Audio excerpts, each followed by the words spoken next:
Bismillahirrahmanirrahim. Assalamualaikum warahmatullahi wabarakatuh. Apa kabar semuanya? Ketemu lagi dengan Bunda Alicia Selatarianingsi FSIMPD. Kali ini pada materi tentang sel elektrolisis. Oke, langsung saja kita belajar bersama-sama. Nah, kita lihat perbedaan antara sel Volta dengan sel elektrolisis. Perbedaan yang pertama yaitu kita lihat dari perubahan energinya. Pada sel Volta, masih ingat?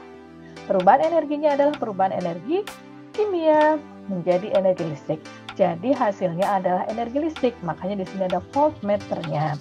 Lalu sebaliknya pada elektrolisis, energi listriklah yang kita rubah menjadi energi kimia. Makanya kita membutuhkan suatu sumber arus listrik ya, supaya reaksi dapat berlangsung. Reaksi redoks yang terjadi pada sel Volta itu berlangsung secara spontan. Jadi begitu reaksinya berlangsung secara spontan, maka dihasilkan energi listrik. Sebaliknya, pada sel elektrolisis, reaksinya berlangsung secara tidak spontan.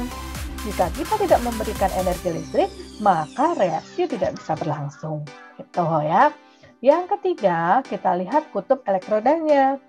Pada sel Volta, katoda merupakan kutub positif dan anoda merupakan kutub negatif, sehingga kita bisa menyingkatnya sebagai kapan. Katoda positif, anoda negatif. Sebaliknya pada sel elektrolisis, katoda adalah kutub negatif dan anoda adalah kutub positif. Kita bisa menyingkatnya sebagai KNAPO.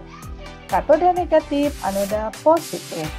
Ya, lalu yang keempat, perbedaan yang keempat, sumber elektronnya. Kalau sel Volta kita mendapatkan sumber elektronnya dari larutan atau senyawa yang mengalami oksidasi. Di manakah oksidasi berlangsung?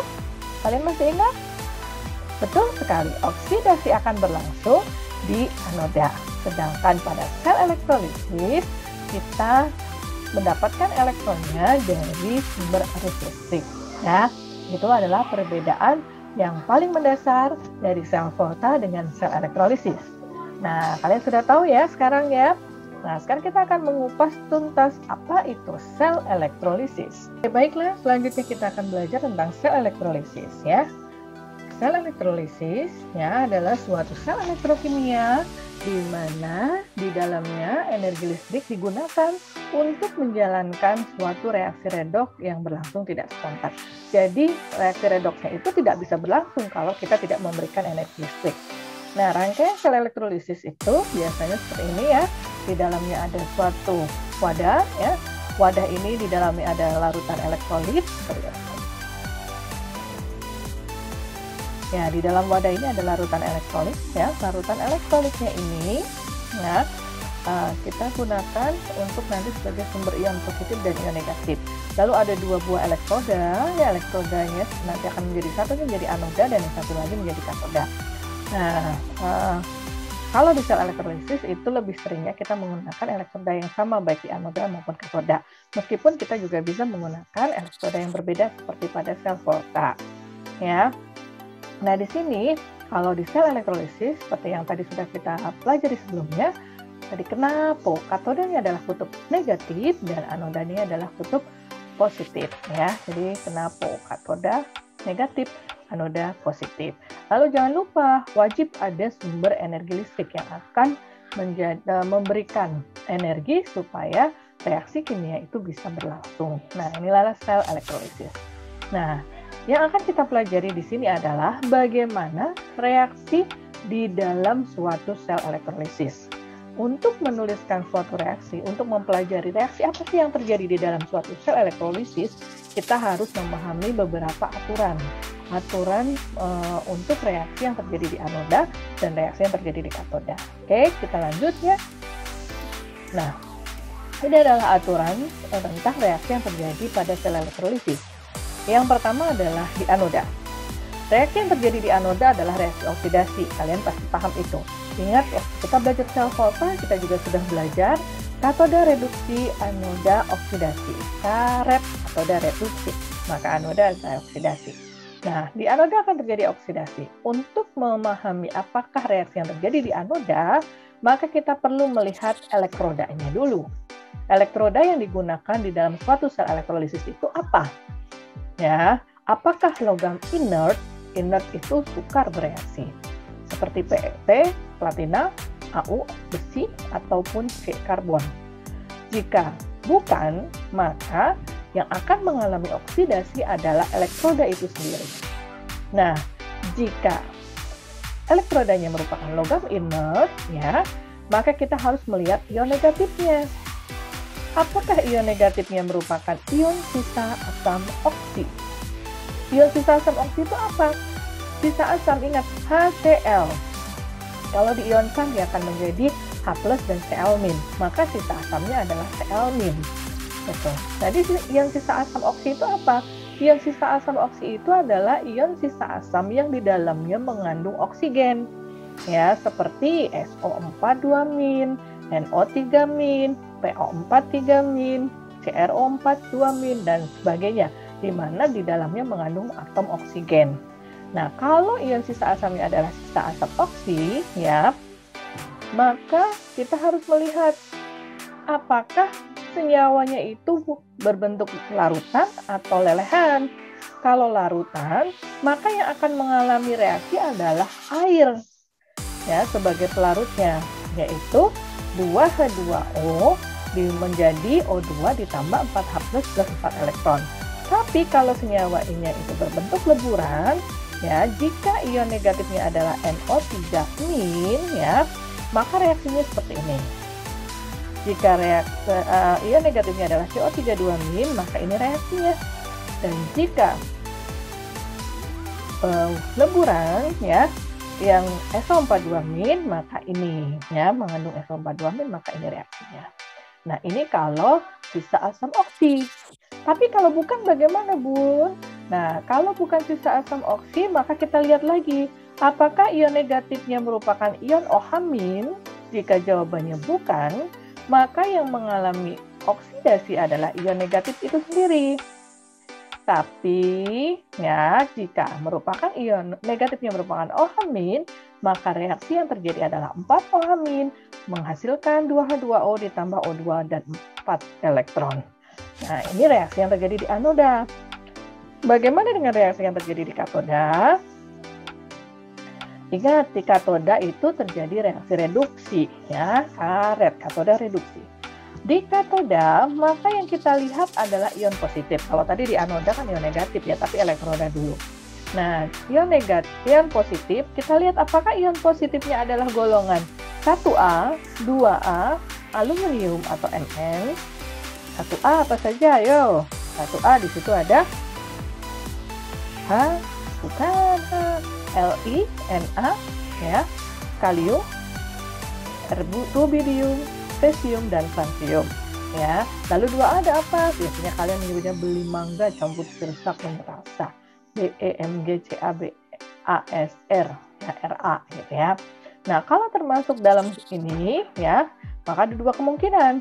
Jika merupakan ion positifnya merupakan golongan 1A atau 2H, maka kalau jawabannya iya, kita harus lihat apakah merupakan suatu leburan atau lelehan. Kalau iya, maka ion positifnya yang akan mengalami reduksi. Tapi, jika itu merupakan suatu larutan, maka airlah yang akan mengalami reduksi. Kenapa? Ini hubungannya dengan deret volta. Kalau kalian ingat, dari deret volta, air itu lebih di kanan daripada golongan 1A, 2A. Ya, sehingga airlah yang akan mengalami reduksi, karena golongan 1A, 2A itu lebih suka mengalami oksidasi. Gitu. Tapi kalau tidak ada air, di dalam leburan kan tidak ada air, maka ion positiflah yang akan mengalami reduksi. Bagaimana? Apakah kalian paham leburan sama lelehan? Leburan dengan larutan itu apa bedanya? Ya, kalau leburan berarti di dalamnya tidak ada air, jadi zat padatnya langsung dipanaskan meleleh, melebur. Tapi kalau larutan, maka dia harus ada pelarut dan zat pelarut. Nah, kalau lupa diingat lagi ya. Nah, tapi kalau bukan golongan 1A, 2A bagaimana? Kalau bukan golongan 1A, 2A, kita lihat apakah ion positifnya adalah ion H+. Kalau iya, kalau bukan. Kalau bukan, maka ion positiflah yang akan mengalami reduksi. Tapi kalau iya, maka yang akan mengalami reduksi adalah ion H plusnya. Dari 2 H plus ditambah 2 elektron menghasilkan H2. Supaya kalian lebih memahami ya, kita akan lihat contoh berikut ini.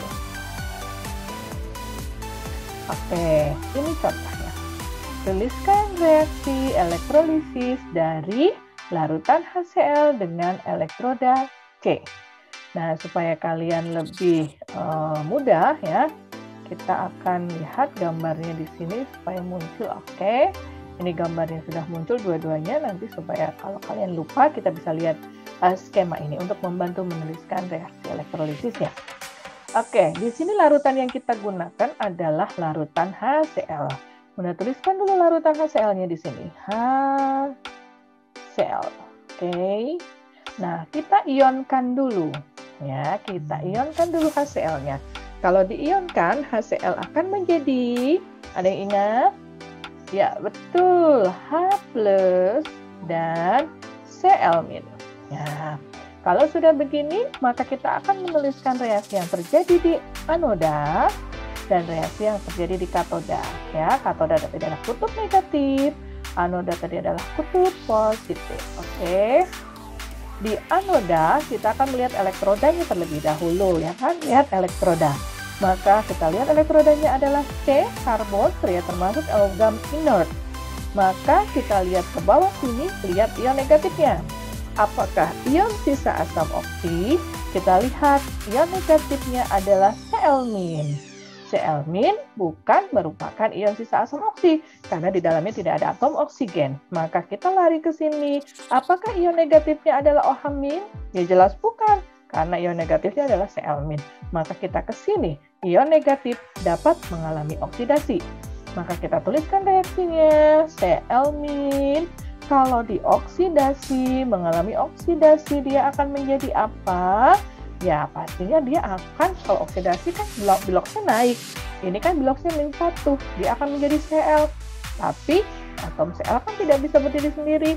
Dia lebih suka dalam bentuk molekulnya, yaitu molekul Cl2. Maka di sini juga harus ada 2. Nah, dan dia akan melepaskan 2 buah elektron. Seperti itu ya. Nah, selanjutnya di katoda. Di katoda kita lihat ion positifnya. Apakah golongan 1A2A? Siapa ion positifnya? H+. H+ kan bukan 1A2A, maka kita ke bawah. Apakah ion H+? Iya. Maka reaksi yang terjadi langsung kita tulis di sini 2H+ ditambah 2 elektron menghasilkan H2. Kebetulan elektronnya sudah sama nih. Bisa kita coret. Ya. Lalu kita jumlahkan kedua reaksinya sehingga 2Cl- ditambah 2H+ menghasilkan Cl2 ditambah H2. Oke? Nah, ini adalah cara menuliskan reaksi elektrolisis dari larutan HCl. Oke? Bagaimana? Sudah bisa dipahami kah? Semoga kalian bisa memahami ya. Oke, selanjutnya kita akan melanjutkan pada contoh soal yang kedua. Oke, contoh soal yang kedua, tuliskan reaksi elektrolisis dari larutan NaOH dengan elektroda C, karbon. Ya, sama seperti tadi, maka kita harus menuliskan terlebih dahulu reaksi elektrolisisnya. Nah, reaksi ionisasinya, maaf ya. NaOH kita ionkan, maka dia akan menjadi Na+ dengan OH-. Kenapa Na+? Karena Na adalah golongan 1A. Dia melepaskan 1 buah elektron menghasilkan ion Na+, ya. Sehingga OH-nya adalah OH-. Nah, di katoda. Bunda apakah harus menulisnya harus anoda dulu? Boleh kok katoda dulu. Tak masalah ya. Katoda adalah kutub negatif, anoda adalah kutub positif ya. Katoda, kalau kita menulis katoda dulu, maka kita lihat ke bawah. Katoda adalah reduksi ya. Lihat ion positifnya adalah apa? Na, betul. Apakah Na golongan 1A2A? Oh iya, kan dia ada di golongan 1A tuh, Lina kawin Robi CS frustasi, kata kalian. Oh iya, LINA, Na berarti golongan 1A, maka kita lari ke sini. Pertanyaan lanjutannya, apakah leburan atau larutan? Kita lihat soalnya. Larutan, berarti ke sini dong larutan. Kalau larutan berarti ada air, maka yang mengalami reduksi adalah airnya. Kita tulis di situ 2H2O ditambah 2 elektron menghasilkan H2 ditambah 2 OH-. Oke. Nah, di anodanya bagaimana? Kita lihat, kalau anoda pasti lihatnya elektroda dulu kan ya. Elektrodanya karbon, inert tidak? Inert. Berarti kita ke sini. Lihat ion negatifnya. Apakah sisa asam oksi? OH-, memang ada O-nya, tapi dia masuk golongan sendiri ya. Jadi kita tidak lihatnya tidak ke iya tapi ke bukan. Nah, di sini ada pertanyaan lagi. Apakah ion OH-? Iya. Maka kita langsung pindahkan reaksi ini ke sini. 4 OH- menghasilkan 2H2O ditambah O2 ditambah 4 elektron. Apakah elektronnya sama? Nggak sama, Bun. Kalau tidak sama, berarti yang atas kita kalikan dengan 2, ya.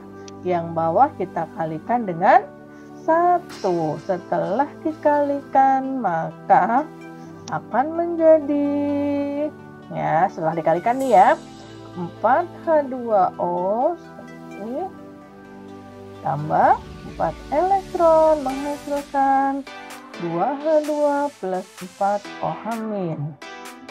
4 OH-